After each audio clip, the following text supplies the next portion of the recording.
Do you know who I am? I'm the chief of police of this county. Move this vehicle, right now! Richard Duval's voice cracked across the parking lot like a gunshot. His hand came down hard on Deborah Mosley Ward's shoulder, shoving her toward her own vehicle. Deborah didn't move. She didn't flinch, nor raise her voice. Her shoulders stayed level. The only thing that shifted was her eyes, which settled on Duval with a quiet, unblinking focus that had nothing in it resembling fear, and everything in it resembling patience. What Richard Duval didn't know was that he had just laid hands on the woman who would patiently assemble every piece of evidence needed to dismantle his career. Before continuing, comment where in the world you are watching from, and make sure to subscribe because tomorrow's story is one you can't miss. The cart rattled across the parking lot asphalt, one wheel stubborn and dragging, and Deborah Mosley Ward didn't mind one bit. It was Saturday. That was enough. She lifted the last 2 grocery bags into the back of her black Chevy Tahoe and let herself breathe. Really breathe. The kind she never got to do during the week. No case files, no briefings, no weight of other people's worst days pressing down on her shoulders. Just warm Georgia sunlight, the smell of fresh bread from one of the bags, and her daughter's voice filling the air like music. "Mom, are you even listening to me?" Deborah smiled without turning around. "You said Georgetown, Howard, and maybe Spelman if Dad's family stops guilt-tripping you about staying close." Zoe made a sound, half laugh, half groan, and dropped into the passenger seat. "Okay, you were listening." "I'm always listening." Deborah folded the cart to the side and moved to the driver's door, keys in hand. "I just look like I'm not. It's a skill. You'll need it someday." Zoe pulled her seatbelt across her chest and kept talking. About application essays, about wanting to study law, about whether it mattered which school she picked, if she already knew what she wanted to do with her life. Her voice had that particular energy it got when she was excited, bright and fast and tumbling over itself.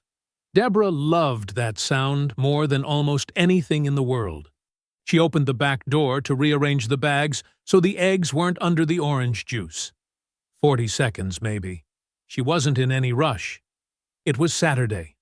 That's when she heard it. Honk. Short. Sharp. Like a period at the end of a sentence nobody asked for. Deborah glanced up. A silver Ford F-250 sat directly behind her, blinker on, waiting for her spot. Behind the wheel, barely visible through the glare on the windshield, was the outline of a large man. She went back to the bags. Honk. Honk. Longer this time. Impatient. Deborah didn't speed up.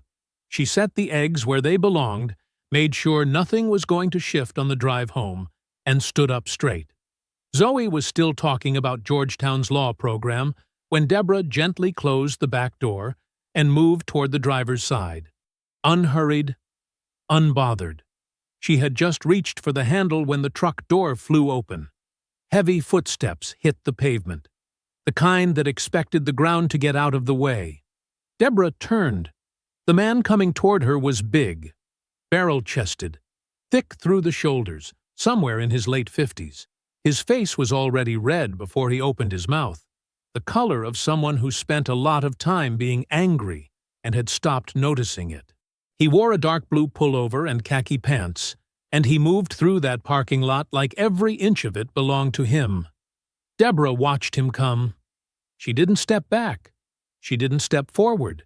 She just stood there between her car door and the open Georgia air, grocery bag still in hand, and waited. Zoe's voice went quiet behind the windshield. The man stopped close, too close, and looked Deborah up and down. Not quickly, slowly. The way some people look at something they've already decided has no value. His eyes moved to the Tahoe. He let them sit there for a moment, on the clean black paint, the tinted windows, the size of it. Something shifted in his expression. A small thing, a telling thing. You gonna be much longer? He said. Not a question, really. More like the first move in a game he'd already decided he was going to win. Deborah kept her voice level. Just finishing up. Just finishing up, he repeated. And there it was, that particular flavor of contempt that didn't need volume to land. You know, some people got places to be. Deborah said nothing. She reached for the driver's door handle. Hey! His voice went up a notch. Hey, I'm talking to you. She looked at him. His jaw was set. His chest was puffed.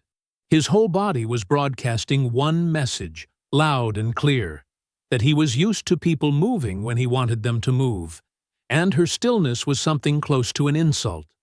The Saturday morning noise carried on around them.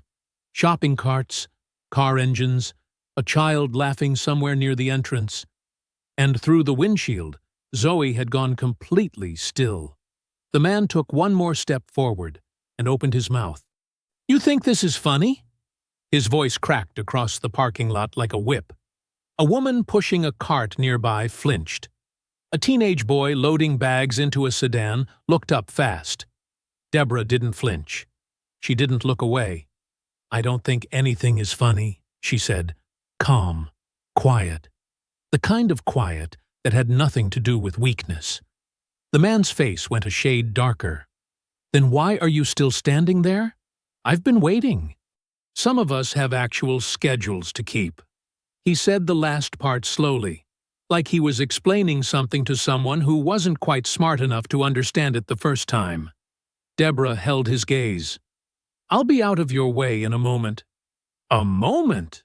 He laughed, short and ugly. A moment. That's rich. He took another step forward, close enough now that she could smell the coffee on his breath. His eyes moved to the Tahoe again. The same slow, deliberate look as before. What is this, anyway? You borrow this thing? The words landed exactly the way he meant them to. Deborah said nothing. Because this is a nice lot, he continued, his voice carrying now, loud enough for the people nearby to hear every word. Nice neighborhood. People around here work hard for what they've got. He paused, letting that sit. Just saying. Behind him, a small crowd had started to gather, not rushing over, but slowing down, stopping. The way people do when they can feel something ugly building in the air. A young couple near the cart return. An older black woman in a church hat who'd just come out of the pharmacy. Lara Clark, a retired school teacher in a denim shirt, grocery bags hanging from both arms, who stopped walking entirely and reached into her purse for her phone without a word. Zoe's window was up. Deborah could still see her face. Her daughter was 17 years old, and she was trying very hard not to look scared. She was failing. Something moved through Deborah's chest. Not panic, not rage. Something colder and more focused than either of those things. The man took one more step and put his hand on her shoulder. Not a tap, not an accident, a grip. I'm talking to you, he said. When someone's waiting, you move. That's how this works. Or did nobody ever teach you that? Deborah looked down at his hand, then back up at his face. Remove your hand, she said. He didn't. You want to make a scene? His voice rose further, filling the space between the cars, bouncing off hoods and windows. Fine, we'll make a scene. You want to stand here and act like you own the place? In this lot? With this car? He shook his head, his lip curling. I don't know what kind of game you think you're playing, sweetheart, but let me tell you something. Then tell me, Deborah said, still quiet, still steady. Who are you? That stopped him for exactly 1 second. Then, the last of whatever restraint he'd been pretending to have fell away completely. He pulled himself up to full height, all 230 pounds of him, and looked at her like she had just said the most ridiculous thing he had ever heard in his 58 years on the planet. Do you know who I am? His voice boomed across the lot now. Heads turned from 20 feet away. 30, I am the chief of police of this county. I have been in law enforcement for 30 years. 30 years. And I will have your car towed, your day completely ruined, and you crying to somebody who won't care." He leaned in, close enough that she could see the broken capillaries across his nose. "So you need to move this vehicle. Right now." The parking lot had gone quiet. Not silent. Cars still moved on the far end. A shopping cart rattled somewhere behind them, but the people nearby had stopped pretending they weren't watching. Phones were up. Lara Clark's was already recording, arms steady, expression unreadable. And through the windshield, Zoe sat frozen in the passenger seat. Her hands were in her lap. Her eyes were wide. She looked exactly like what she was. A teenager watching a large, furious man loom over her mother in a public parking lot, while a crowd of strangers watched and did nothing. Deborah saw her daughter's face. And then Deborah reached slowly into her jacket. Her hand moved slowly, deliberately, the way you only move when you know exactly what you're doing, and you need everyone watching to see that you know it. She reached into her jacket and pulled out a black credential wallet. She held it open in front of his face. Not shoved at him, not waved around. Steady, level, like she had done it 1,000 times before, because she had. "My name is Deborah Mosley Ward." Her voice was clear and unhurried. "I am a special agent in charge with the Federal Bureau of Investigation." She let that land. "Step back, Chief Duvall." The parking lot held its breath. For one long moment, Richard Duvall just stared at the badge. The gold caught the morning light. The seal was unmistakable to anyone who had spent 30 years in law enforcement. And he had. Then he laughed. Not a nervous laugh. Not an unsure laugh. A real one. Short and dismissive. Punched out through his nose like the whole thing was beneath him. FBI. He said it the way you'd say, "Sure you are," to a child claiming to be an astronaut. "That right." He snatched the credential wallet out of her hand. Not reached for it. Snatched it. Hard and fast, like it was his to take, like she was nobody who could stop him. "Let me see that." He was already flipping it open, squinting at it, turning it sideways, performing skepticism for the crowd, the way men like him performed everything. Like his doubt was automatically more valid than her reality. Deborah's voice stayed flat. "That is federal property. Return it. I'll return it when I'm satisfied it's real." He looked up at her over the wallet with something close to a sneer. "Because any fool can print a badge off the internet these days." A murmur moved through the crowd. Lara Clark shifted her phone angle slightly to capture his hands holding the credentials. "Chief Duvall." Deborah kept her eyes on him.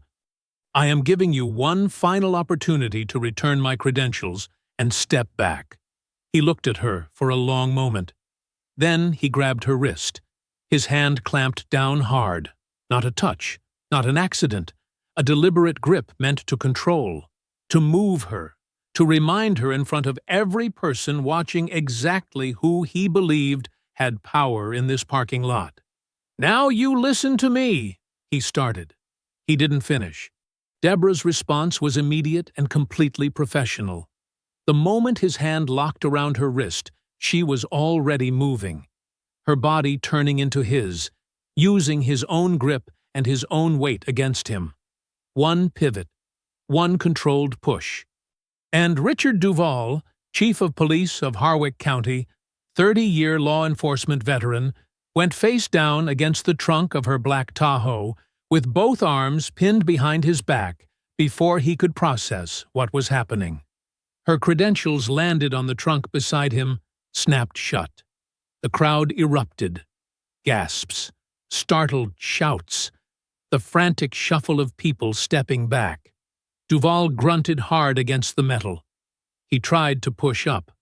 She held him without effort. "Don't," she said quietly. He stopped moving. Lara Clark kept filming. Her arms didn't shake. Her expression didn't change. She just stood there in her denim shirt with her grocery bags on the ground beside her feet, and made sure every single second of it was captured, including the moment Duval grabbed Deborah first.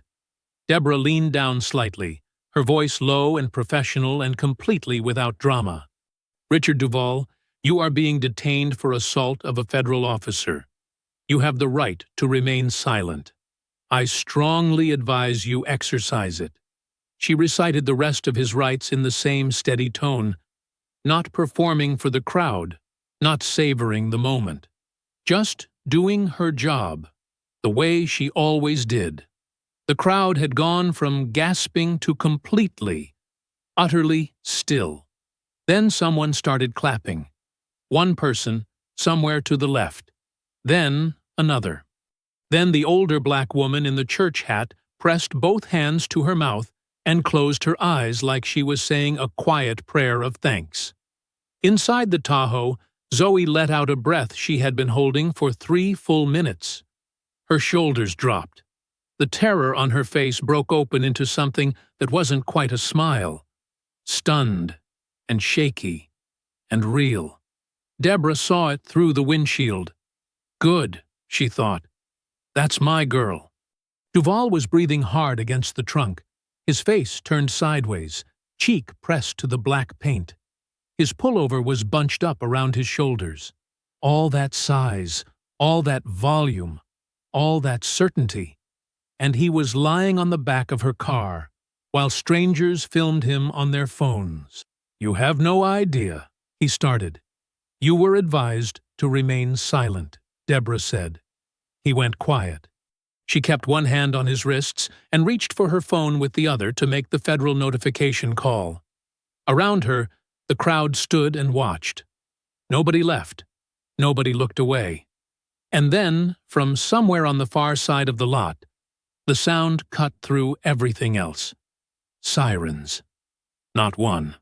3. Deborah looked up. 3 Harwick County patrol cars were coming fast. Too fast. Weaving through the lot's traffic with lights flashing. She clocked the response time automatically, the way she always did. Someone had called this in before she ever had Duval secured. The first patrol car hadn't even stopped moving before the officer was out. Young, white, hand already on his weapon, eyes locked on Deborah, on her hands, on Duval pinned against the trunk, on the crowd of civilians with their phones up. He processed none of that correctly. He saw one thing and made one decision. "Hey! Hey! Get your hands where I can see them! Now!" The command was aimed at Deborah. She didn't move off Duval. She didn't flinch.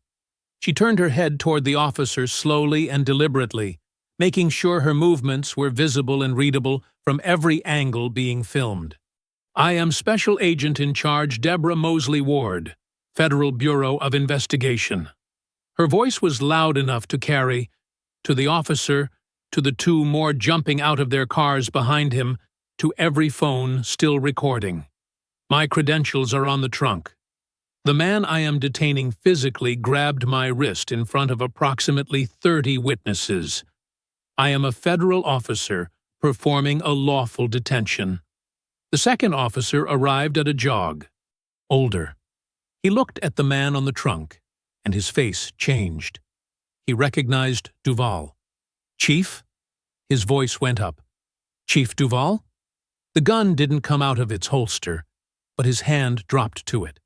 His eyes moved to Deborah, with something that had already made up its mind. The situation was a lit match held over dry grass.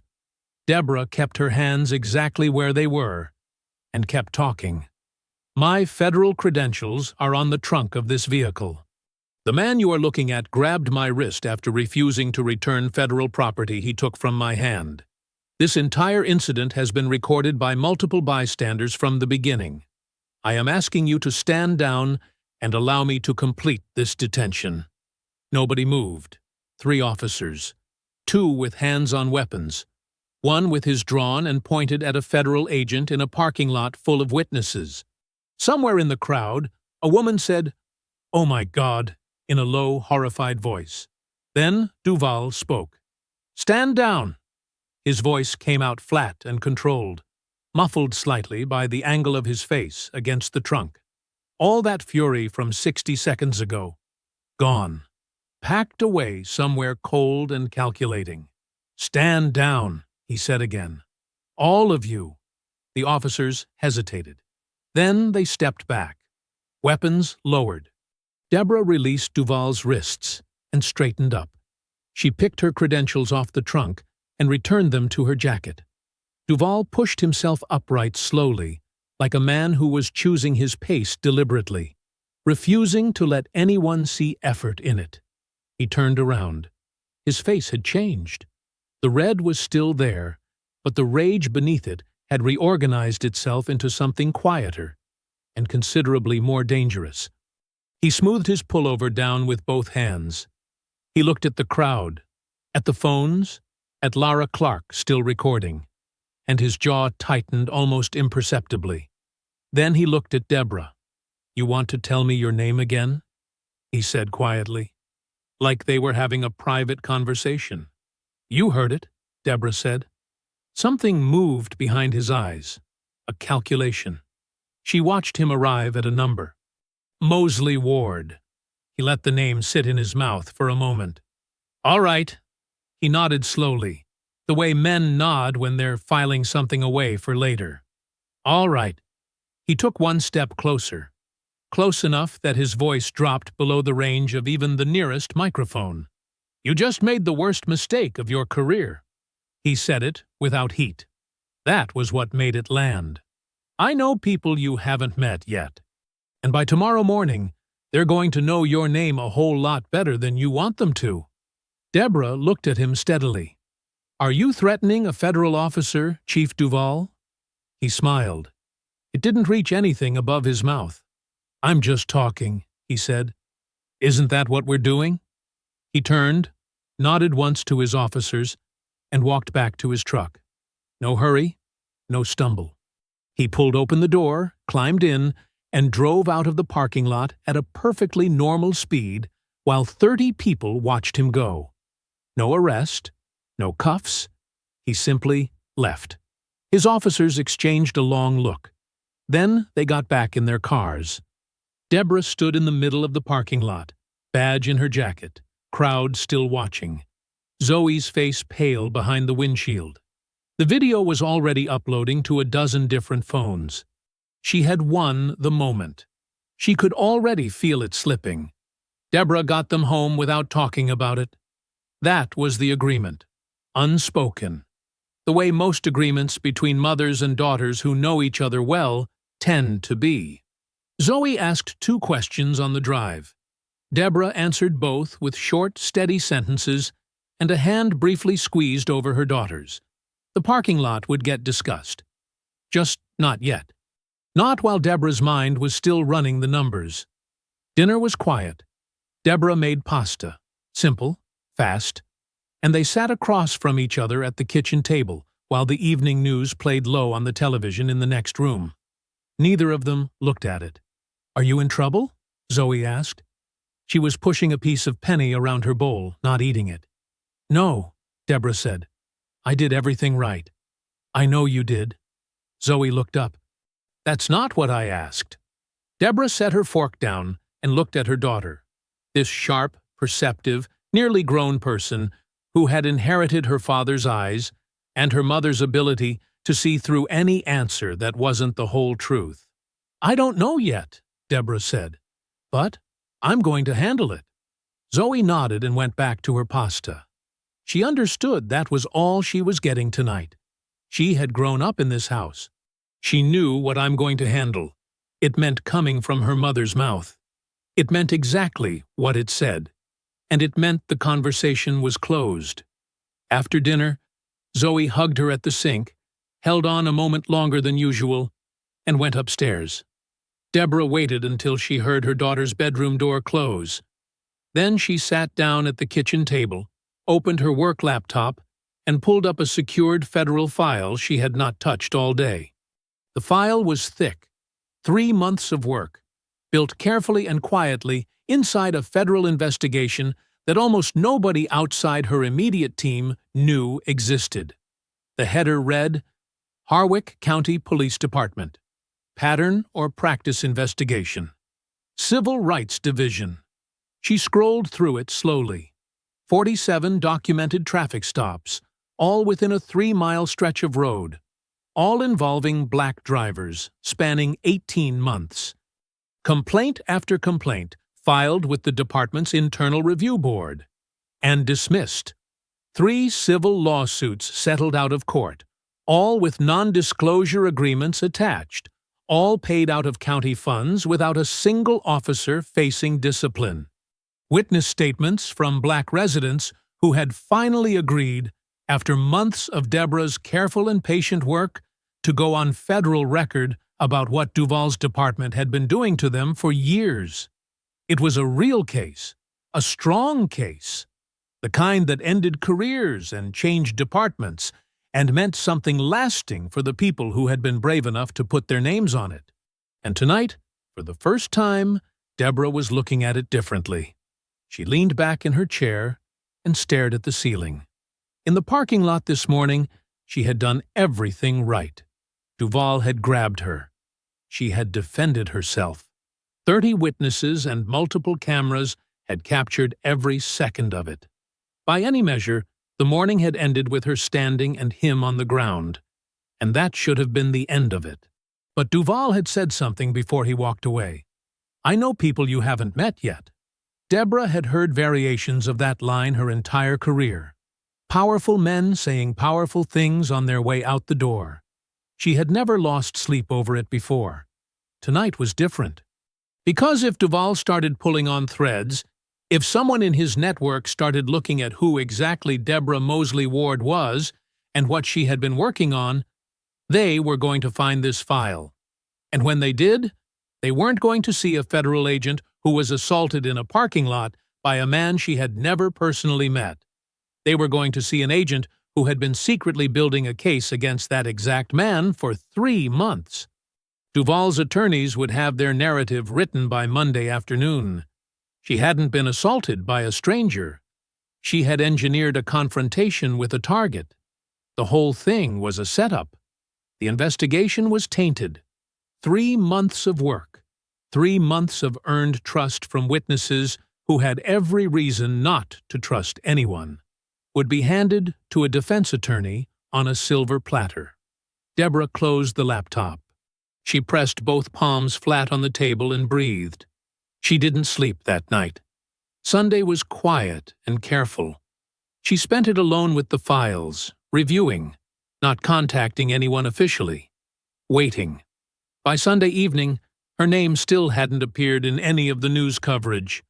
The headline running on every major network showed the parking lot footage beneath the words, FBI agent detains off-duty police chief in parking lot confrontation. She turned the television off and went to bed. Monday was going to detonate.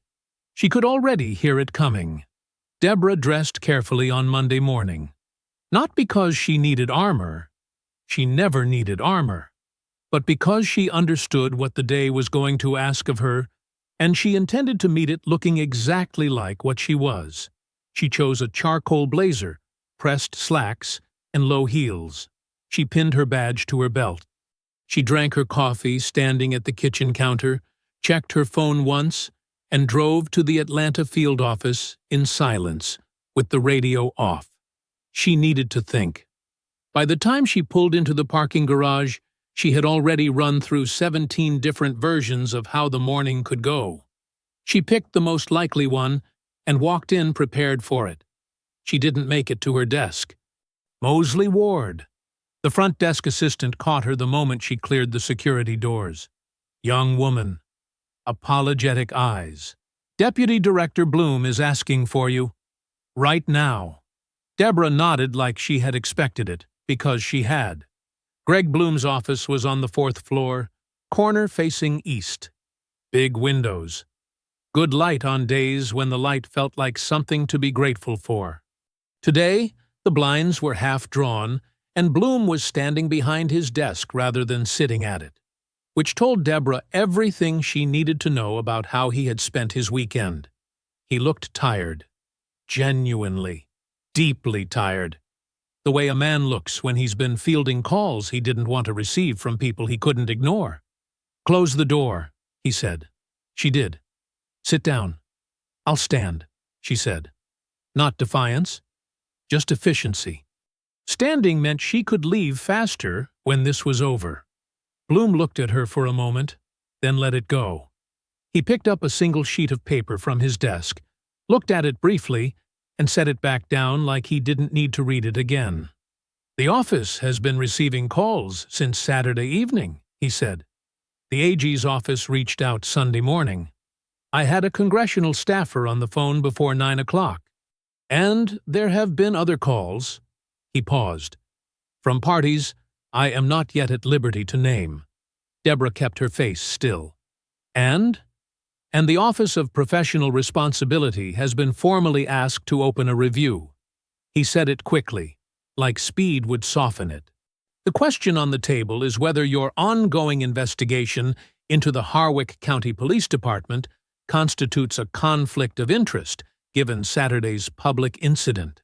The room was very quiet. Deborah had known this was coming. She had run this exact scenario at the kitchen table at 2 a.m. Knowing it was coming didn't make hearing it any easier. "The investigation was opened 3 months before any contact with Duval," she said. "The timeline is documented and airtight. I know that. Duval grabbed my wrist on camera in front of 30 witnesses. I defended myself and performed a lawful detention." "I know that too, Deborah." Bloom's voice was tired but firm. He wasn't arguing with her. He was delivering news he didn't want to deliver. "None of that changes what I have to do right now. Until OPR completes their review, you are suspended from active field operations. Effective immediately." She looked at him. "Your case files are not being touched," he added quickly. "The investigation remains open. Merlin maintains access. Nothing is compromised yet. But you are off active status until we get a clean ruling. Yet." That word sat in the air between them like smoke. "Who made the request?" Deborah asked. "The OPR review. Who specifically made the request?" Bloom held her gaze. He didn't answer. He didn't need to. The silence was its own answer, and it told her the reach was longer than a county commissioner and a department attorney. Someone had made a phone call to someone who had made a phone call, and that chain had traveled far enough up the ladder that Bloom couldn't say the name out loud in his own office. Deborah picked up her bag from the chair beside her. "I'll expect the OPR contact in writing," she said. "It'll be on your personal email within the hour." She nodded once and walked out, past the assistants, past the analysts at their desks who were carefully studying their screens, past her own office door, which she did not stop at. She collected her personal items in under 4 minutes, walked back through the security doors, and called Merlin from the parking garage before she reached her car.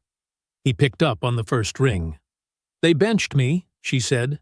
"Keep working. Document everything." She ended the call, got in the Tahoe, and drove home in silence. Deborah didn't sleep well Sunday night. She didn't sleep well Monday night either.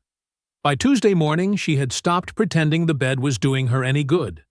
She was up before 5, coffee made, television on, watching 3 different news channels simultaneously from the couch with her laptop open on the cushion beside her. She had done this for 20 years on difficult cases, spread the inputs wide, look for the pattern, find where the story was being built. The story was being built fast. It had started sometime Monday afternoon, subtle at first, the way these things always started. A single statement from a law firm Deborah didn't recognize, posted to a local Atlanta news site. She had found it while Bloom was still talking. Richard Duval, a decorated 30-year law enforcement veteran and chief of police of Harwick County, was subjected to a hostile and unprovoked physical assault by an off-duty federal agent during a routine parking dispute on Saturday morning. Chief Duval is currently consulting with legal counsel and asks that the public reserve judgment until all facts are known. Unprovoked. She noted the word, filed it. By Monday evening, the statement had been picked up by 2 local television stations. By Tuesday morning, it was everywhere. She watched a talk radio host out of Atlanta, loud, red-faced, the kind of man who treated his microphone like a weapon, spend 40 minutes painting a picture of a federal agent with a chip on her shoulder who had physically attacked an unarmed man for honking at her in a parking lot. He didn't use her name. He didn't need to. Some FBI agent, he kept saying. Some agent who thinks her badge means she can put her hands on a decorated officer of the law. The callers agreed enthusiastically. Deborah drank her coffee and watched and took notes. Then she switched channels and watched a different host, this one calmer, more measured, raise what he called reasonable questions about federal overreach and whether off-duty FBI agents should be engaging in physical confrontations with local law enforcement officials over parking spaces. Parking spaces? Like, that's what this was. She noted that framing, too. By 9 o'clock, she had identified the architecture of it, who was talking, what language they were all using, where the key phrases had originated. Hostile encounter, unprovoked, parking dispute, the same 3 terms appearing across outlets that had no obvious connection to each other. That kind of coordination didn't happen organically. Someone was working phones. Someone was feeding language to friendly voices and letting those voices carry it forward. Patrick Osborne. She was certain of it before she finished her second coffee. She was pulling up the county commissioner's public financial disclosures when Merlin called. She answered immediately. "Talk to me." His voice was tight in the way she recognized, controlled, professional, but carrying something underneath it that he was working to keep steady. "I need you to hear this before it publishes.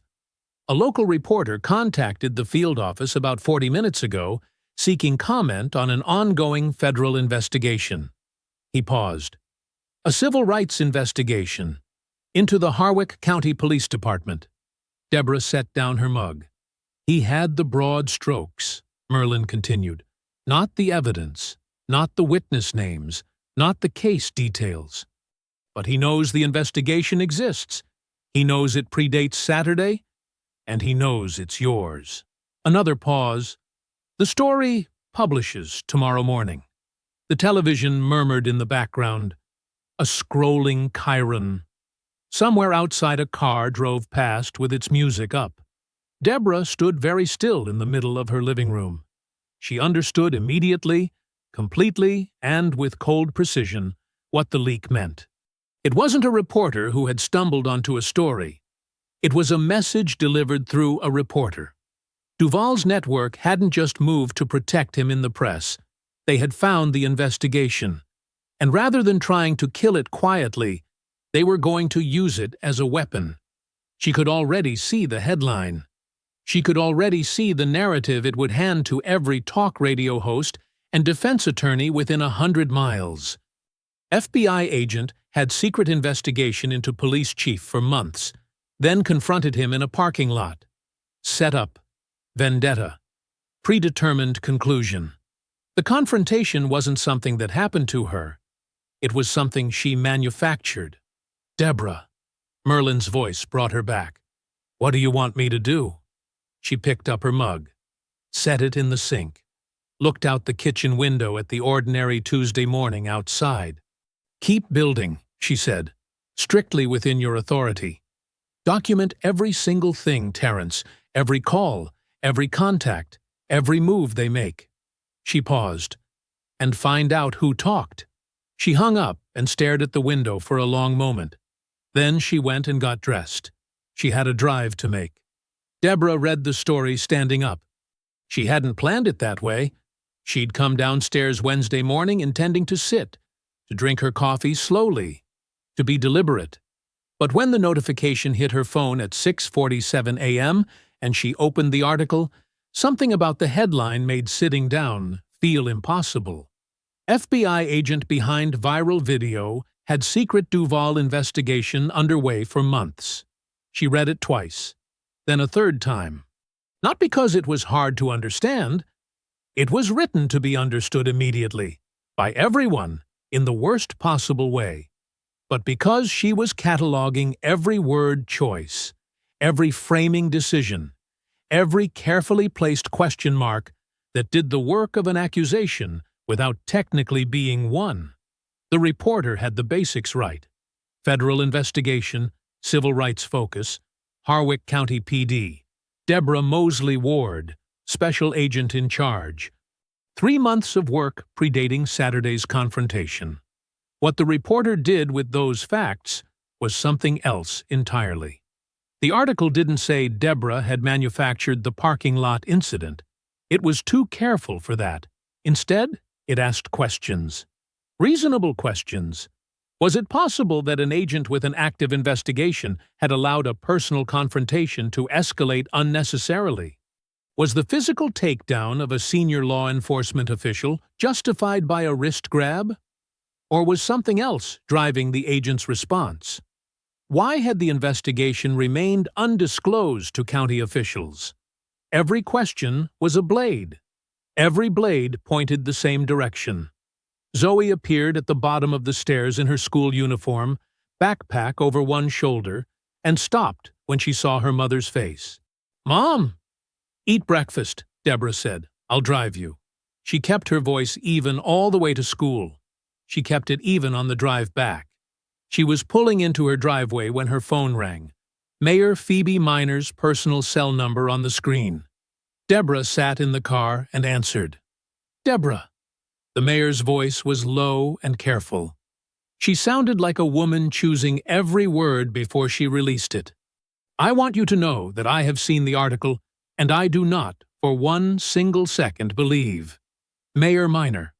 Deborah kept her own voice pleasant. "What can I do for you?" A pause, the careful kind. "I want to help. I genuinely do. But I need you to understand the position I'm in right now. The county council is already calling. Commissioner Osborne has formally requested a public statement from my office regarding the investigation. And with the OPR review pending," she stopped, collected herself. "I cannot publicly defend you right now. The political environment is too volatile. I need more time to see how this develops." Deborah listened to all of it without interrupting. "I appreciate the call," she said when the mayor finished. "I understand your position."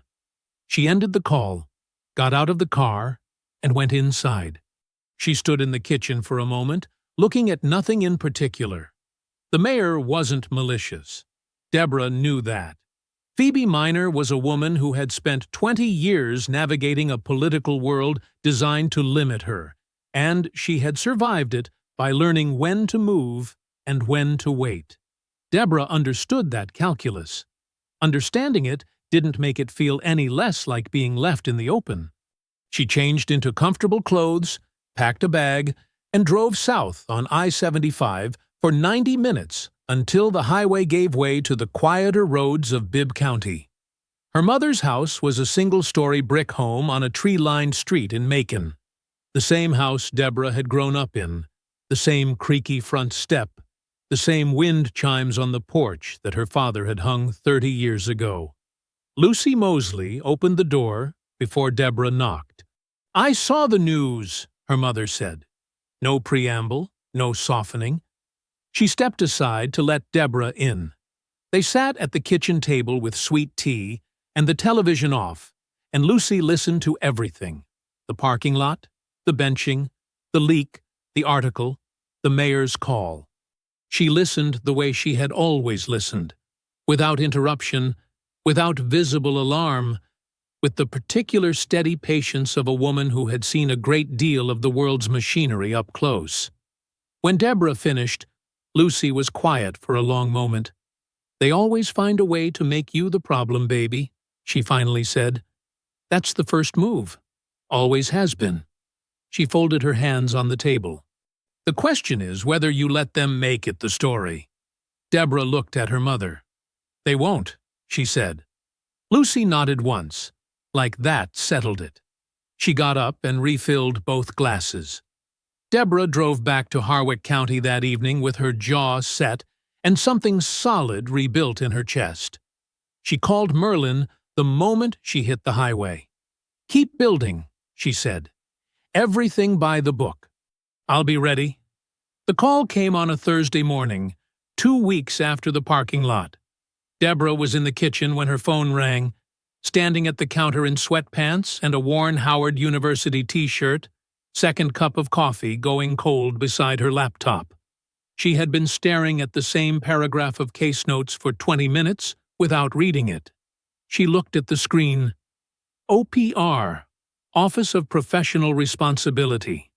She set down her mug and answered. "Agent Mosley Ward." The voice was formal, unhurried, neither warm nor cold. A man reading from a conclusion he had already written. "This is Senior Reviewer Callahan from the Office of Professional Responsibility. I'm calling regarding the Conflict of Interest review opened 14 days ago in connection with your involvement in the Harwick County federal investigation." "I'm listening," Deborah said. "The review is complete." A brief pause, the kind that comes before words the speaker wants to land properly. After a full examination of case origination records, documented timelines, field office authorization logs, and agent conduct history, this office has found no basis for a conflict of interest determination. The Harwick County Pattern or Practice investigation was formally opened and authorized 3 months prior to any personal contact between yourself and Chief Richard Duvall. Your conduct on the date of the incident was consistent with federal officer protocol. Another pause. You are reinstated to full active status, effective immediately. Deborah exhaled through her nose. "Thank you," she said. "I'll expect the written ruling within the hour." "It's already in your inbox," he said, and hung up. She stood at the counter for a moment with the phone in her hand. Outside the kitchen window, the neighborhood was going about its Thursday morning. A dog walker on the sidewalk, a FedEx truck easing down the street, 2 kids on bikes cutting through the school shortcut. All of it ordinary. All of it entirely indifferent to the 2 weeks she had just lived through. She called Merlin first. He picked up before the first ring finished. "We're back," she said. He let out a breath that sounded like it had been held for 14 days. "When do you want to come in?" "Tomorrow morning. First thing." She paused. "Tonight, I'm taking my daughter to dinner." Zoe picked the restaurant, a Caribbean place they both loved, 20 minutes from the house, with jerk chicken that had been making Deborah close her eyes since the first time she tried it 8 years ago. They got their usual corner table. They ordered too much food. Zoe wore the yellow dress she saved for occasions she considered worth celebrating, which Deborah noted without comment and loved without reservation. They talked for 2 hours. Not about the case, not about Duvall or OPR, or leaked investigations, or talk radio hosts who didn't know her name. They talked about Zoe's college essay, which had gone through 4 drafts and was finally, in Zoe's words, actually good. They talked about a teacher at school who had started a civil rights law elective that Zoe was already dominating. They argued amiably about whether Howard or Spellman had the better law program feeder record, a conversation they had been having for 6 months with no resolution in sight and no desire to find one. At some point, Zoe looked across the table and said, quietly, "I was really scared." "In the parking lot." Deborah looked back at her. "I know you were. You weren't. I was trained not to show it." Zoe considered that. "Were you actually scared?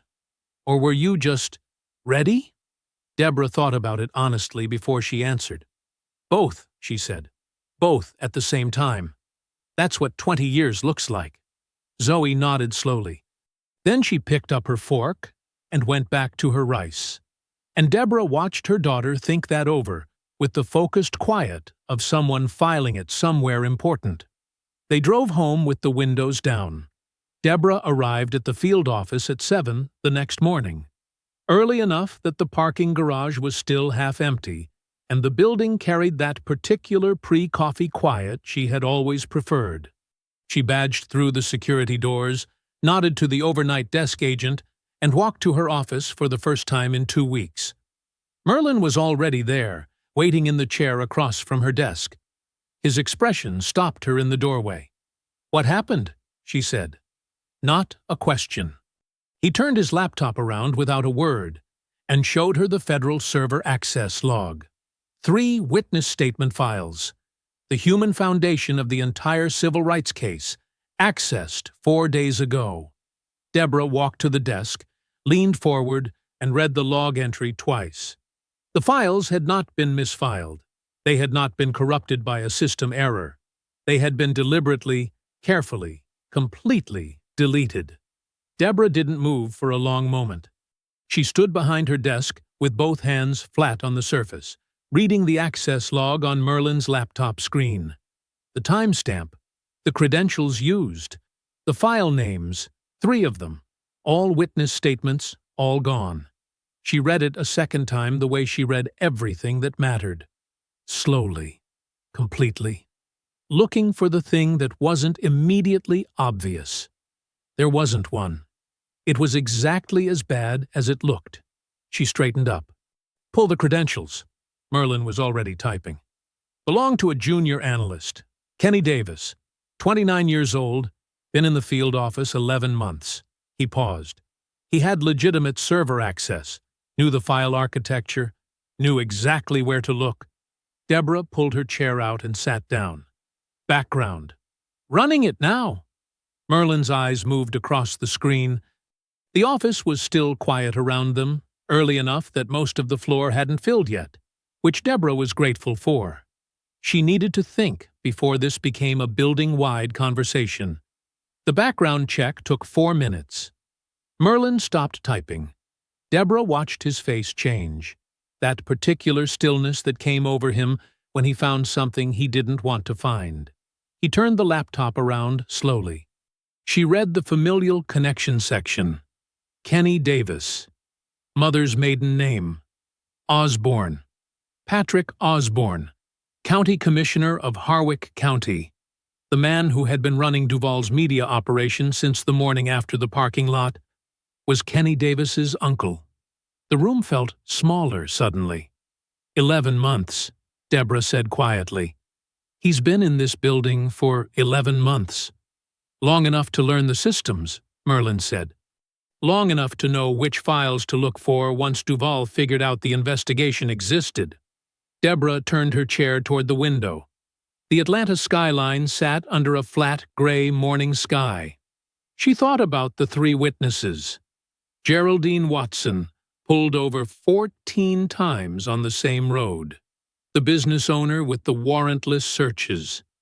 Deacon Bernard, handcuffed on his own lawn. She thought about how long it had taken to earn their trust. How many conversations, how many assurances, how many times she had sat across from them and promised that this time it would be different. Their statements were the heart of the case. Facts and timelines and documented incidents were important. But human voices, real people saying this happened to me, and I am willing to say so in federal court, that was what made a civil rights case land like it was supposed to land. That was what made juries feel it. Without those 3 statements, the case was a body without a heartbeat. She turned back to the desk. "Where is Davis now?" Merlin's expression answered before his words did. "He resigned this morning. Effective immediately. Cited personal reasons. HR processed it fast. Unusually fast." He paused. "No forwarding contact information on file." Deborah felt the shape of it settle over her like a weight. Davis hadn't just deleted the files and hoped nobody noticed. He had deleted the files and walked out the door. Someone had told him when to move, had a resignation ready for him to sign, had made sure he was gone before the access log was reviewed. This had been coordinated down to the hour. She stood up again. She needed to move. "Get Bloom," she said. "Get the server team to document the full breach for the record. And I want Davis's personnel file, his system access history, every file he touched in 11 months. All of it preserved and flagged before anyone else gets near it." Merlin nodded and reached for his phone. Deborah walked to her office window. Below, the morning traffic was building on the street, ordinary and indifferent. She pulled out her own phone and opened Lara Clark's video. The clearest one, the one Lara had held steady from 15 feet away with grocery bags on the ground. She watched it again, Duval's hand closing around her wrist, his face certain and contemptuous and completely unaware of what he had just done. Zoe's face through the windshield. She watched it a second time, then a third. The office filled up around her through the morning. People came and went. Phones rang. Keyboards clattered. Deborah barely heard any of it. She sat at her desk and worked, methodically, precisely, building the secondary record she had promised herself she would build. Every move made against the case since Saturday. Every call to Bloom's office. Every planted media story she could trace back to a source. By 11 that night, the floor was empty again. Deborah was still at her desk. She turned off her laptop screen and sat in the dark. She did not leave for another hour. Deborah set her alarm for 5. She didn't need it. She was already awake at 4:40, staring at the ceiling in the dark with the particular wide-eyed alertness of a mind that had never fully powered down. She lay there for 20 minutes anyway, letting the stillness do what it could. And then she got up. Coffee first. Always. While it brewed, she pulled the kitchen table clear, moved Zoe's textbooks to the counter, stacked the mail, pushed everything to the edges, until the surface was bare and flat and wide. She worked better with physical space. Always had. She spread the printed files across the table in the order she had built them, oldest to newest, and sat down with her mug and the particular focused quiet of someone who had decided, somewhere in the dark hours of the night, that there was an answer in here, and she was going to find it before the sun came up. She started at the beginning. 3 months of casework laid out in front of her like a map. Documented stops, complaint records, settlement histories, officer profiles, and then the witness section, the part that Davis had gutted from the federal server. She read through the summaries she had written from memory the night before, reconstructing what had been deleted as completely as she could from her own recollection. She turned to the procedural records next. Federal protocol was detailed and specific about witness statements. She had followed it precisely, the way she followed everything precisely, because 20 years in federal law enforcement had taught her that the one time you cut a corner was the one time the corner mattered. She had documented every step: filing dates, authorization signatures, chain of custody records. And then she found it. She almost turned the page. It was a standard procedural notation, the kind of administrative detail so routine that it barely registered anymore. But something made her stop. Witness statement confirmation copies issued per federal protocol, retained by witnesses. She read it again.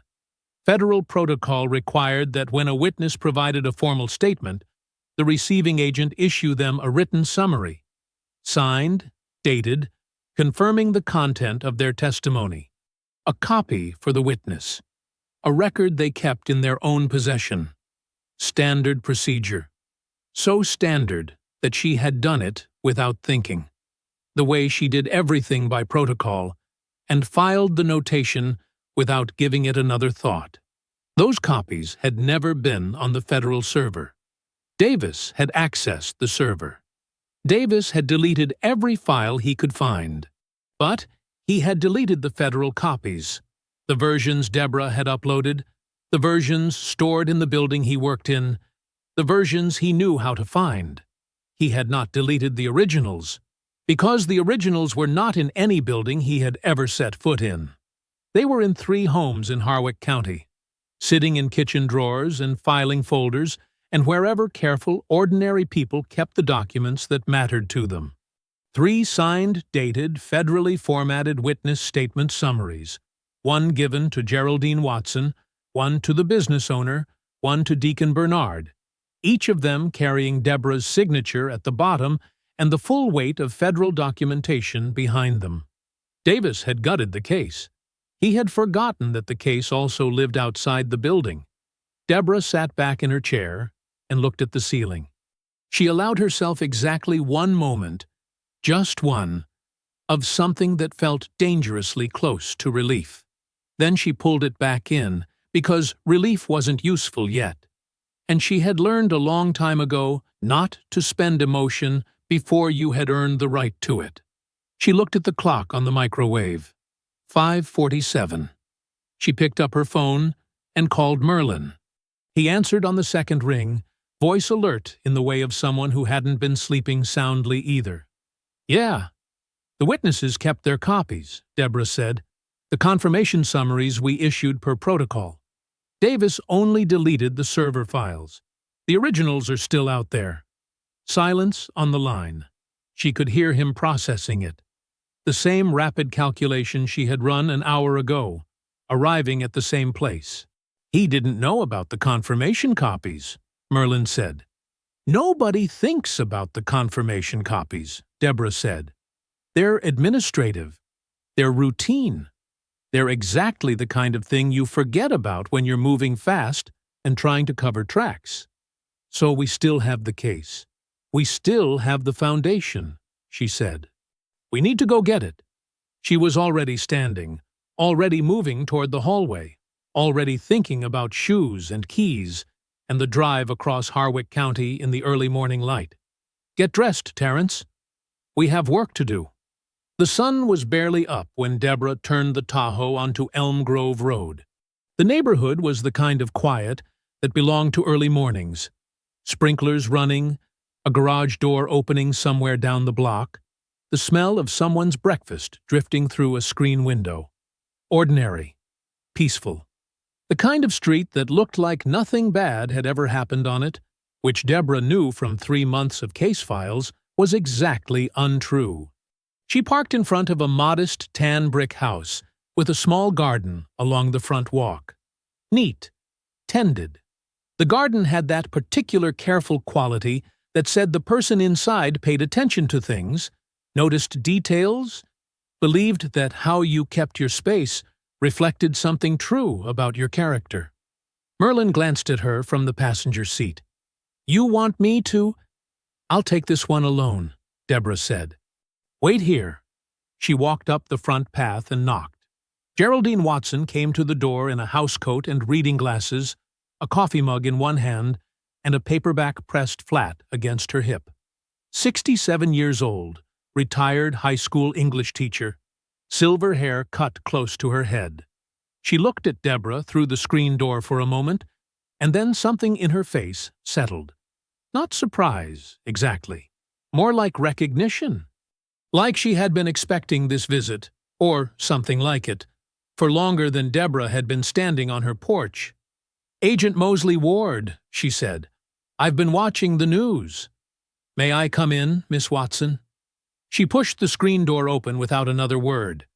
They sat at Geraldine's kitchen table, the same way Deborah had sat across from her 8 months ago during the first conversation, before the formal statement, when Deborah had simply listened and Geraldine had talked for 2 hours about 14 traffic stops on the same road over 3 years. Same table, same kitchen, same woman, who had decided once that she was tired of being quiet and had not reversed that decision. Deborah told her everything, plainly and without softening it. The server breach, Davis, the deleted files, what it meant for the case and what it meant for the people whose testimony had been targeted. Geraldine listened without interrupting. When Deborah finished, she was quiet for a moment. She looked down at her coffee mug, then back up. "So they went into a federal building," she said slowly, "found our statements, and deleted them. Because they were afraid of us." "Yes," Deborah said. That's exactly what they did. Geraldine was quiet again. Then something moved across her face. Not anger, though the anger was there. Something older and more decided than anger. "I have my copy," she said. She pushed back from the table and went to a kitchen drawer beside the stove. She came back with a manila folder, worn at the corners, that had clearly been handled more than once. She set it on the table in front of Deborah. "I've had it since you left it with me. I told my daughter about it. Showed her where I kept it." She paused. "I wasn't going to let it disappear." Deborah looked at the folder. Then at Geraldine. "I need to ask you something harder than keeping it," Deborah said. "I need to know if you're willing to resubmit formally and testify publicly in federal court, on the record, with your name attached." The kitchen was very still. "Miss Watson," Deborah continued, "I won't minimize what that means. I know what it costs to stand up in front of a system that has already shown you what it thinks of you. I know you've been brave once. I'm asking you to be brave again." Geraldine Watson looked at her for a long moment over the rim of her coffee mug. "Honey," she said, "I've been waiting 20 years for someone with a badge to sit in that chair and actually mean it." She tapped the folder with one finger. "I'm not going anywhere." The second visit took longer. The third longer still. But at each kitchen table, in each quiet home, Deborah told the truth and asked the hard question. And at each table, she received the same answer, shaped differently, spoken in different voices, but carrying the same unbroken core. "We're not going anywhere." By 10 in the morning, Deborah and Merlin were back in the Tahoe with 3 original signed statement copies on the back seat, and 3 brave people who had just agreed to stand in federal court and say their names out loud. Deborah looked straight ahead through the windshield. "Tell me about the dash cam," she said. Merlin pulled a small USB drive from his jacket pocket and held it up between 2 fingers. He didn't say anything. He just held it there, and the look on his face was the look of a man who had been sitting on something significant for long enough that the relief of finally putting it on the table was almost physical. Deborah took the drive, turned it over in her hand. "Talk." "The night after the parking lot," Merlin said, "I started going back through the lot's security camera network, cross-referencing angles, identifying every vehicle that was positioned close enough to capture the confrontation. Phone videos were already everywhere, but phone videos are shaky. People move, they react, the angle shifts." He paused. "I was looking for something steadier. The dashcam. A college student, 22 years old, was jogging back to his car on the east end of the lot when it started. His dashcam runs continuous recording, front and rear, and his car was parked at an angle that gave it a direct sightline to your Tahoe." Merlin reached over and plugged the drive into the port on the center console screen. Front camera. 43 minutes of footage. The confrontation starts at the 17-minute mark. The screen loaded. The image was sharp, sharper than anything that had been published online. Higher resolution than Lara Clark's phone video, steadier than the footage from the shopping center's distant security cameras. Deborah watched herself from a new angle. Standing at the back of the Tahoe, unhurried, Duval approaching across the lot with that particular heavy stride. She watched the whole thing play out from the outside, the way the crowd had seen it, the way it would look to a jury. It looked exactly like what it was. Duval snatching her credentials. Duval grabbing her wrist. Deborah's response. Fast, controlled, professional, completely proportional. Every second of it clean and visible and documented. "Watch the 18-minute mark," Merlin said quietly. Deborah watched. On the screen, the confrontation had ended. The patrol cars had come and gone. Duval was at his truck, smoothing his pullover, his officers around him. The crowd had thinned. Most people had assumed the situation was over and moved on. In the dashcam footage, Deborah was visible at the far left of the frame, turned away, making the federal notification call. Duvall pulled out his phone. The dashcam's forward-facing microphone was not designed to pick up conversation from 40 feet away. But the lot was quiet by then. The engine noise from departing patrol cars had faded. No competing sounds, just suburban Saturday morning. And Merlin had run the audio through forensic enhancement software twice. Deborah heard it clearly. Duvall's voice, slightly compressed by the enhancement, but unmistakably his. Flat. Quiet.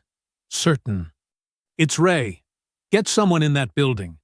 Find out what she's been working on. Do it tonight." 7 seconds of audio. Deborah reached out and stopped the playback. The Tahoe was very quiet. She sat with it for a moment, not performing calm, actually using it, the way she had trained herself to process the things that mattered before she decided what to do with them. 7 seconds of audio that placed Richard Duvall at the origin point of a federal server breach. 7 seconds that connected him directly to Davis, to Osborne, to the deleted files, to every move that had been made against the investigation since Saturday morning. 7 seconds that turned a civil rights case into a criminal conspiracy case. "How long have you had this?" she asked. "I identified the student through the security cross-reference 2 weeks ago," Merlin said. "I contacted him, explained the situation, and he voluntarily provided the footage the same day." He kept his voice steady. "But you were on suspension. I couldn't move on it officially without compromising the chain of custody. And I wasn't going to hand Duvall's attorneys a procedural argument to suppress it." He paused. "So I waited until you were reinstated, documented everything in the meantime, logged the contact with the student, the voluntary submission, the forensic enhancement process. Every step is clean." Deborah turned and looked at him fully. 20 years she had been doing this work. She had worked with a lot of partners in 20 years. "You've been busy," she said. Merlin held her gaze. "You told me to keep documenting everything." Deborah turned back to the windshield. The neighborhood outside was still and ordinary, and she sat in the middle of it holding a USB drive that contained the end of Richard Duvall's 30-year career and the beginning of his federal prosecution. She pulled out her phone and called Deputy Director Bloom's office. "Clear your morning," she said when he picked up. "And call Washington." She ended the call before he could ask questions. He would understand soon enough. The conference room on the 4th floor of the FBI Atlanta field office held 6 people and enough tension to fill a building twice its size. Deborah sat at the head of the table, Merlin to her left, Deputy Director Bloom directly across, his reading glasses on for the first time all morning. 2 federal prosecutors, both from the Atlanta DOJ office, both of whom Deborah had worked with before and trusted, had their legal pads open and their pens moving before she finished the first sentence. And at the far end of the table, a woman named Sandra Avery, senior attorney from the DOJ's Civil Rights Division in Washington, who had flown in the previous evening on a red-eye and looked like she hadn't slept and didn't need to. Deborah had spoken to Avery at 6:30 that morning. She had needed exactly 12 minutes to get her on a plane. "Let's go through it," Deborah said. She laid it out in order. Clean, documented. The way she built everything. From the ground up, nothing assumed. Every claim supported before she moved to the next one. 3 months of civil rights investigation into the Harwick County Police Department. The confrontation. The OPR review. The leaked investigation. The server breach. Kenny Davis. Patrick Osborne. The familial connection. The deleted witness statements. The 3 original physical copies, recovered that morning, now in federal evidence bags on the table in front of Sandra Avery. And then Merlin plugged in the drive. The room watched the dash cam footage without speaking. When Duvall's voice came through the conference room speakers, "It's Ray. Get someone in that building. Find out what she's been working on. Do it tonight." One of the federal prosecutors stopped writing mid-sentence. The other looked up slowly from his legal pad and exchanged a look with Avery that said everything it needed to say. Bloom took his glasses off and set them on the table. Avery had not moved. She was watching the screen with the focused stillness of someone mentally constructing a federal indictment in real time. "Run it again," she said. Merlin ran it again. When it finished the second time, Avery looked at Deborah. "The chain of custody on the dash cam footage is clean? Every step documented," Deborah said. "Voluntary submission by the vehicle owner, logged contact records, forensic enhancement process filed, no gaps." Avery nodded once. She looked at the prosecutors. Something passed between the three of them that didn't require words. "What are we charging?" Bloom asked. Avery opened her folder. "Assault of a federal officer. The wrist grab, 4 camera angles, 30-plus witnesses, no ambiguity. Obstruction of justice, the server breach, the dash cam audio connecting Duval directly to the instruction, Davis's access records, the Osborne familial connection, and federal civil rights violations, the pattern or practice case, now fully restored with the original witness copies, and 3 witnesses prepared to testify publicly." She looked up. "We charge the network simultaneously. Duval, Osborne, Davis. All 3 at the same moment, so nobody warns anybody." "How soon?" Deborah asked. "Today," Avery said. "This morning. Right now." The arrest teams deployed at 9:47. 3 teams, 3 locations, moving at the same moment, coordinated by radio, so that no phone call from one address could reach another in time to matter. Deborah was not part of the arrest team that went to the Harwick County Police Department. Federal protocol and the nature of her personal involvement in the case required that separation, and she respected it without argument. She stood in the Atlanta field office and listened to the radio communications instead, with Merlin beside her and a cup of coffee she forgot to drink going cold in her hand. The first call came from the Harwick County PD at 9:51. Subject is in custody. Richard Duval had been at his desk in full uniform when the federal agents walked through the front door of his own department. He had been walked out of the building in handcuffs, past his officers, past his civilian staff, past the front desk where a young receptionist stood, with both hands over her mouth. 3 news cameras were positioned outside the building. How they came to be there at that precise moment was a question nobody in the field office asked Deborah directly. Patrick Osborne was arrested at his county hall office at 9:52. Kenny Davis was taken from his mother's house in southwest Atlanta at 9:54. Still in the city, he had told his employer he was leaving. 3 of Duval's officers were formally suspended pending federal review before noon. Deborah's phone rang at 10:15. She looked at the screen. Lara Clark. She answered. "Is it real?" Lara's voice was barely above a whisper. Deborah looked out the window at the Atlanta skyline, bright and clear under a wide October sky. "It's real," she said. The flight to Washington was smooth and quiet. Deborah had a window seat, which she always requested and rarely used, but today she watched the Georgia landscape fall away beneath the plane. The sprawl of Atlanta giving way to red clay hills, then flat green distance, then clouds, and let herself be still for the first time in weeks. No files, no laptop, just the hum of the engines and the pale October light coming through the scratched oval window. She slept for 40 minutes. The first real sleep she'd had since before the parking lot. The meeting was in a conference room on the 7th floor of the DOJ building.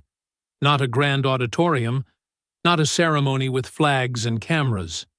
Just a room with a long table and good coffee, and people who understood what the work actually cost. Sandra Avery was there, Deputy Director Bloom had flown up that morning. Two senior attorneys from the Civil Rights Division sat along one side of the table with folders open in front of them. A man Deborah recognized from a joint task force 3 years ago, Jacob Beck, Deputy Chief of the Civil Rights Division, stood at the window when she walked in and turned and shook her hand with both of his. "Sit down, Agent Mosley Ward," he said. "We have some things to give you." The formal letter of commendation was read aloud first. Not a summary, the full text, every word of it. Deborah sat with her hands folded on the table and listened without expression, while the room acknowledged that she had conducted herself with exceptional professionalism under sustained and deliberate institutional pressure, had protected the integrity of a federal investigation against coordinated interference, and had delivered a prosecutable case without a single procedural breach. Bloom watched her from across the table the entire time. When the reading finished, he gave her one small nod. She returned it. Then Beck opened a second folder. "There's been a conversation happening at the division level for some time," he said, "about the need for a dedicated federal unit focused specifically on pattern or practice investigations in the Southeast. Local civil rights cases that fall between the gaps, too big for county oversight, not quite reaching the threshold that typically triggers federal attention." He slid the folder across the table to her. "We'd like you to lead it." Deborah opened the folder. 12 agents. Expanded federal authority. Direct line to DOJ leadership. A mandate to pursue exactly the kind of case she had been building in Harwick County. The ones where the abuse had been running for years, insulated by relationships and NDAs, and the quiet confidence of men who believed they were untouchable. More cases. More Duvals. More fights. She read the scope document fully before she looked up. "When do I start?" she said. Beck smiled for the first time all morning. "We were hoping you'd ask that." She landed back in Atlanta at 6:15 and was home before 7:30. The house was lit up from the inside, warm yellow light through the front windows, the sound of music coming from upstairs, the smell of something Zoe had attempted to cook drifting under the front door. Deborah stood on the porch for just a moment before she put her key in the lock. She breathed in the ordinary evening air of her own street. Then she went inside. Zoe was at the kitchen table in an oversized sweatshirt, laptop open, textbooks stacked beside her in the organized chaos that was her natural habitat. She looked up when Deborah dropped her bag by the door. "How'd it go?" "Good," Deborah said. She hung up her jacket. "Really good." Zoe studied her mother's face with those sharp, seeing eyes. Then she nodded, satisfied with what she found there, and turned the laptop around without another word. "Read this," she said. "It's the final draft." Deborah leaned against the counter and read. The college essay was about a parking lot, about a Saturday morning that was supposed to be ordinary and became something else entirely. But it wasn't about fear, or not only about fear. It was about watching a woman stand completely still while everything in the world demanded she move. About what it looked like when someone knew their own worth so completely that no amount of noise from the outside could shake it loose.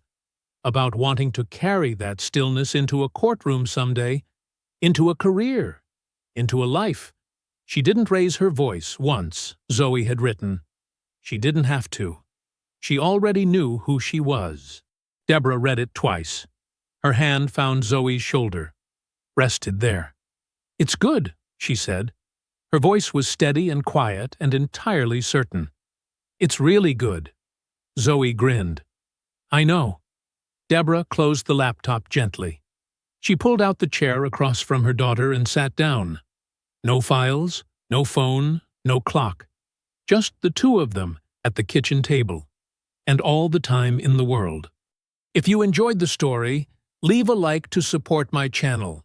And subscribe so that you do not miss out on the next one. On the screen, I have picked 2 special stories just for you. Have a wonderful day.